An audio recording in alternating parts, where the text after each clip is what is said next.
पिछले एपिसोड में सारे टीम सोल फाइटिंग कंपटीशन के लिए आ गए थे और अब इस तरह से यहाँ पर सबसे पहला मैच टियानलिंग स्कूल और श्रेक स्कूल के बीच में होने वाला होता है। इसके बाद अगले सीन में हम देखते हैं कि यहाँ पर आए हुए सभी लोग इनके बीच के मैच को देखने के लिए काफी एक्साइटेड हो गए थे, जिसे देख वांग कहने लगता है कि यहाँ पर तो इतने सारे लोग आए हुए हैं और इसीलिए अगर हम इनके सामने अपने मैच को हार गए तो फिर क्या होगा। लेकिन इसके बारे में सुनते ही टीचर जामा इनसे कहती है कि तुम्हें इसके बारे में पैनिक होने की जरूरत नहीं है, क्योंकि वैसे भी तो यह चीज हमारे श्रेक स्कूल के लिए ऑनर है। जिसके बाद सियाओ टाओ भी कहने लगती है कि हमने भी पिछली बार ऐसे सेम सिचुएशन का सामना किया था, लेकिन मैं तुम्हें इसके बारे में बता देना चाहती हूँ कि तुम्हें इसके बारे में टेंशन लेने की जरूरत नहीं है, क्योंकि असल में हमारे ओपोनेंट हमसे 10 गुना ज्यादा पैनिक हैं। अब इतनी बात कहने के बाद वो इनसे कहती है कि आखिरकार हम तो श्रेक स्कूल हैं। तब इसके बारे में सुनकर वे सभी भी इसके लिए पूरी तरह से रेडी हो गए थे और वे सभी एक साथ में प्रॉमिस करते हैं कि वे इस मैच को किसी भी कीमत पर जरूर जीतेंगे। तभी टीचर जामा यू हाउ से कहने लगती है कि तुम बैटल को डायरेक्शन देने के लिए रिस्पॉन्सिबल हो, लेकिन इसी के साथ वो उसे कहती है कि तुम अपने सेकेंड सोल स्किल का भी अच्छे से यूज करना, जिसके बारे में सुनकर यू हाउ भी इसके लिए रेडी हो गया था। लेकिन तभी इसी बीच हम देखते हैं कि दोनों टीम को एरिना में आने के लिए बोला जाता है, जिसके बारे में सुनकर टीचर जामा इनसे कहती है कि अब तुम अपने करेज को दिखाने के लिए रेडी हो जाओ और हमें किसी भी कीमत पर यहाँ से जीत के जाना है। जिसके बाद हम देखते हैं कि वे सभी भी इसके लिए पूरी तरह से रेडी हो गए थे और अब इस तरह से वे अपने मैच के लिए एरिना में जाने लगे थे। जिसके बाद हम देखते हैं कि श्रेक स्कूल के टीम को देखते ही यहाँ के सभी लोग काफी एक्साइटेड हो गए थे और फिर इस तरह से वो इनको चीयर्स करना स्टार्ट कर देते हैं। वहीं दूसरी तरफ हम देखते हैं कि टियानलिंग स्कूल भी इनका सामना करने के लिए रेडी था, लेकिन तभी किंग कहने लगता है कि श्रेक स्कूल इस बार ऐसा क्यों कर रहा है और उन्होंने अपने मेन फोर्स को यहाँ पर क्यों नहीं भेजा।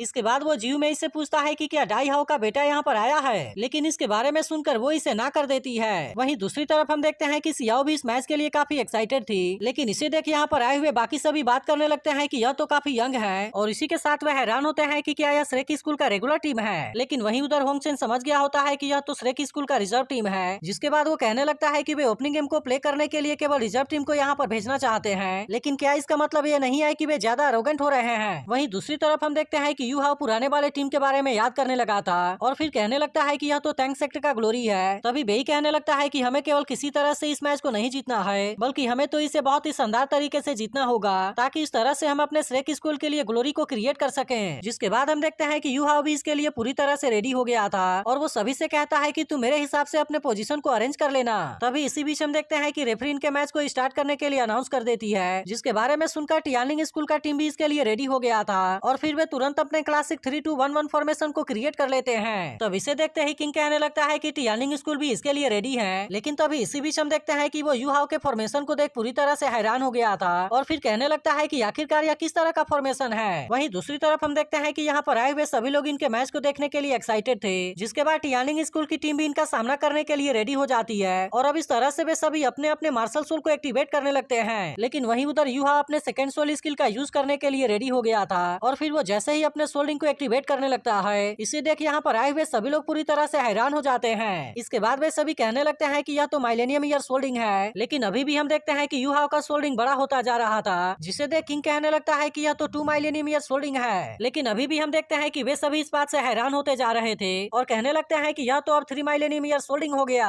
तब इस पर यू हाउ कहता है कि यह अभी खत्म नहीं हुआ है। जिसके बाद हम देखते हैं कि वे सभी इस बात से और भी ज्यादा हैरान हो गए थे और फिर कहने लगते हैं कि यह तो असल में 6 माइलेनियम ईयर सोल रिंग है। अब इसके वजह से हम देखते हैं कि टियानलिंग स्कूल की टीम भी इससे काफी डर गई थी और वे सभी इसका सामना करने के लिए एक साथ में मिलकर डिफेंसिव फॉर्मेशन को क्रिएट करने लगते हैं। तब इसे देख यू हाउ भी कहता है कि मैं भी तुम सभी के एक साथ में आने का ही वेट कर रहा था। जिसके बाद हम देखते हैं कि वो तुरंत ही वांग के साथ मिलकर मार्शल सोल फ्यूजन स्किल को एक्टिवेट कर लेता है और अब इस तरह से वे अपने गोल्डन डॉट का यूज करके इनके ऊपर अटैक कर देते हैं। जिसके बाद हम देखते हैं कि टियानलिंग स्कूल का टीम इनके सामने कुछ भी नहीं कर पाया था और अब इस तरह से वे इसमें श्रेक स्कूल से बहुत ही आसानी से हार गए थे। वहीं दूसरी तरफ हम देखते हैं कि यहाँ के बाकी लोगों के साथ साथ यहाँ की रेफरी भी पूरी तरह से हैरान होती है। जिसके बाद यू हाउ कहता है कि यह गेम ओवर हो गया। तब इसके बारे में सुनकर रेफरी भी श्रेक स्कूल को इसका विनर अनाउंस कर देती है। जिसके बाद यू हाउ कहता है मुझे याद रखना कि मैं श्रेक एकेडमी से भी हूँ और इसी के साथ साथ मैं टैंक क्लैन से भी हूँ। जिसके बाद हम देखते हैं कि इसके बारे में सुनकर सभी लोग भी काफी एक्साइटेड हो गए थे और अब इस तरह से वे सभी इनको चीयर्स करना स्टार्ट कर देते हैं। इसके अलावा हम देखते हैं कि सियाओ टाओ और बाकी लोग भी इस बात से काफी खुश हो गए थे। जिसके बाद टीचर जामा यू हाउ से कहती है कि इस बार वाला अटैक तो सच में बहुत ज्यादा खतरनाक था। तब इस पर यू हाउ कहता है कि मैंने तो अभी उनके ऊपर दया दिखाई है, नहीं तो उनमें से कोई भी वहाँ से जिंदा बचकर वापस नहीं जा पाता। जिसके बाद हम देखते हैं कि ऐसी बात सुनकर बाकी लोग भी काफी हैरान हो गए थे। तब टीचर जामा उससे कहती है कि अभी तो यहाँ पर बाकी टीम का भी मैच होगा और इसीलिए मैं जानना चाहती हूँ कि क्या तुम इसे देखना चाहोगे।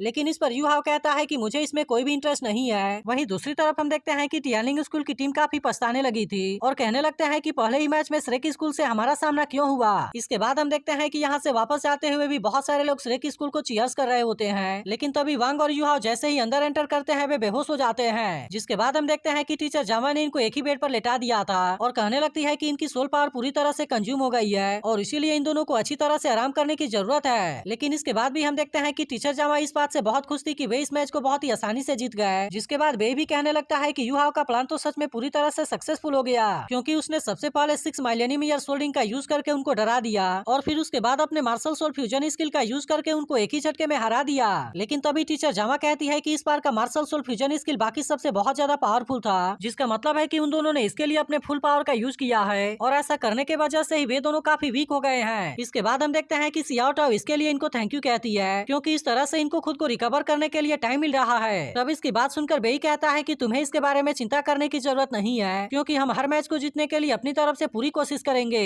अब इसके कुछ देर के बाद हम देखते हैं कि वांग को होश आ गया था, लेकिन फिर वो यूहाओ को अपने बेड के ऊपर देख काफी गुस्सा हो जाता है और वो इसे दूर फेंकते हुए कहता है कि मेरे बेड में सोने की तुम्हारी हिम्मत कैसे हो गई। तब इसकी ऐसी बात सुनकर यूहाओ से कहता है कि मैं तो गेम के बाद से बेहोश हो गया था, इसीलिए मुझे इसके बारे में कैसे पता होगा कि मैं तुम्हारे साथ में सोया हुआ हूँ, और इसीलिए मुझे ऐसा लगता है कि इसमें कोई गलत बात नहीं है। लेकिन तभी इसी बीच हम देखते हैं कि इनको अपने जीत के बारे में याद आता है, जिसके बारे में सोचकर वे बहुत ज्यादा खुश होने लगे थे। तभी यूहाओ कहने लगता है कि यह तो अभी केवल एक नॉकआउट राउंड था और इसीलिए हमारे पास में अब रिकवर करने के लिए 3 दिन का टाइम है, लेकिन इसके बाद भी हमें आने वाले कुछ मैच को किसी भी तरह से जीतना ही होगा जब तक कि सियाओ टाओ और बाकी लोग पूरी तरह से रिकवर नहीं हो जाते। लेकिन तभी इसी बीच हम देखते हैं कि सियाओ टाओ का नाम सुनते ही वांग इसके ऊपर गुस्सा होने लगता है, जिसके बाद यूहाओ से कहता है कि चलो हम फिर से प्रैक्टिस करना स्टार्ट करें ताकि इस तरह से हम अपने सोल पावर को फिर से रिकवर कर सकें। जिसके बाद वांग उससे कहता है कि मैं सबसे पहले अपने क्लॉथ को चेंज करने के लिए जा रहा हूँ और इसीलिए मैं कॉरिडोर में तुमसे मिलूंगा। वहीं उधर यूहाओ कहने लगता है कि आज मैं पहली बार सोल फाइटिंग कंपटीशन में श्रेक स्कूल को रिप्रेजेंट कर रहा हूँ, लेकिन असल में यह तो अभी केवल शुरुआत है। और फिर वो अपने मदर को याद करते हुए कहता है कि मैं कभी भी आपको निराश नहीं करूंगा। इसके बाद अगले सीन में हम श्रेक स्कूल का सीन देखते हैं, जहाँ पर अनाउंस करके बाकी लोगों को भी ओपनिंग मैच के विनिंग के बारे में बता दिया जाता है, जिसके बारे में सुनकर वे भी इस बात से काफी खुश हो गए थे।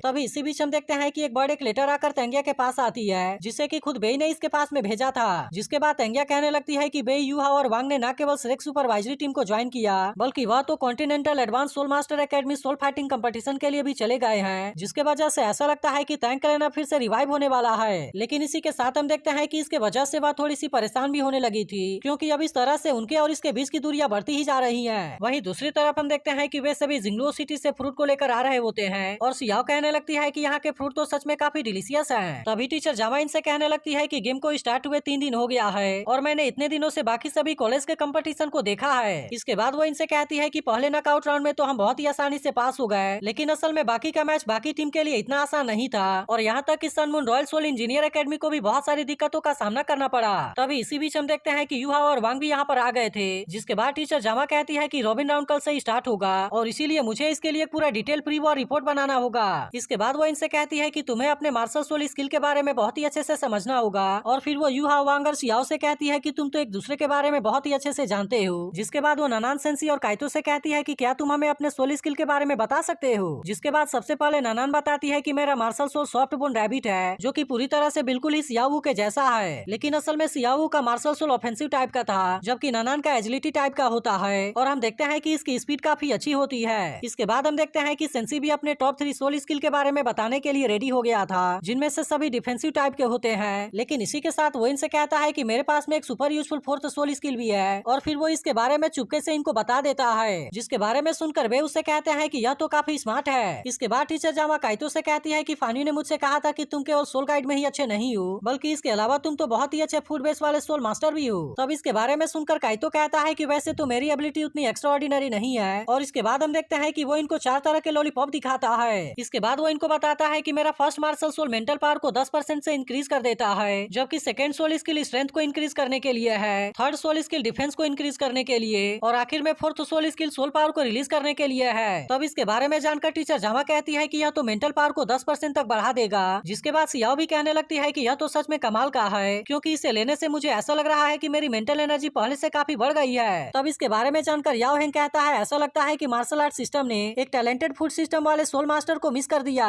जिसके बाद टीचर जामा भी कहती है कि तुम तो सच में मॉन्स्टर के ग्रुप हो। लेकिन तभी काइतो कहता है कि मैंने किबाओ एम्बर सेक्टर के एक स्टूडेंट के बारे में सुना था, जिसके इंक्रीज करने वाले स्किल को फेंगुआ के नाम से जाना जाता है। लेकिन इस पर टीचर जामा कहती है कि किबाब एम्बर पकौड़ा उसके जैसे सेम नहीं है, क्योंकि उसका इंक्रीज भले ही काफी स्ट्रॉन्ग है लेकिन फिर भी उसका रियल टाइम उतना अच्छा नहीं है। इसके बाद वो उससे कहती है कि तुम्हारा लॉलीपॉप केवल इसे बनाने के समय अपने सोल पावर को कंज्यूम करेगा और फिर ऐसा हो जाने के बाद वो इसे कंज्यूम नहीं करेगा। इसीलिए मुझे ऐसा लगता है कि तुम्हारी टैलेंट सोल फाइटिंग कंपटीशन में नहीं है, जबकि यह चीज हजारों की आर्मी वाले बैटलफील्ड में बहुत ही अच्छे से काम करेगा और इसीलिए तुम अपने एबिलिटी को वहाँ पर बहुत ही अच्छे से दिखा पाओगे। इसके बाद हम देखते हैं कि वो यहाँ से वापस आने के बाद काइतो के सोल स्किल को ट्राई करने का डिसाइड करती है, लेकिन अभी इस समय इनको रॉबिन राउंड के लिए प्लान को रेडी करना होगा। इसके बाद वो इनको बताने लगती है कि रॉबिन राउंड में 67 टीम एंटर करेंगे, जिसमें से केवल 8 टीम इनके ग्रुप में होंगे और इसीलिए वहाँ पर केवल 7 राउंड होगा। इसके बाद वो इनसे कहती है कि लुओ चेन राउंड 4 में आएगी, जबकि सियाओ टाओ और याओ हिंग राउंड 6 में आएंगे। इसी के साथ वो इनसे कहती है कि रॉबिन राउंड में बैटल के 3 मोड्स हैं, लेकिन इस बात से कोई भी फर्क नहीं पड़ता कि तुम ड्रॉ करते समय किस चीज में जाओगे, क्योंकि मुझे ऐसा लगता है कि सबसे पहले वे यूहा और वांग को एक्शन लेने से रोकेंगे, क्योंकि जब तक वे कोई भी एक्शन नहीं लेंगे तब तक किसी को भी पता नहीं चलेगा कि 6 माइलेनियम ईयर सोल्डिंग फेक है। इसके बाद अगले सीन में हम देखते हैं कि वे सभी यहाँ से जाने लगे थे, लेकिन तभी इसी वक्त हम देखते हैं कि होंगचेन भी यहीं पर था और फिर वो यूहाओ से अपना नाम बताते हुए कहता है कि तुम इसके बारे में याद रखना।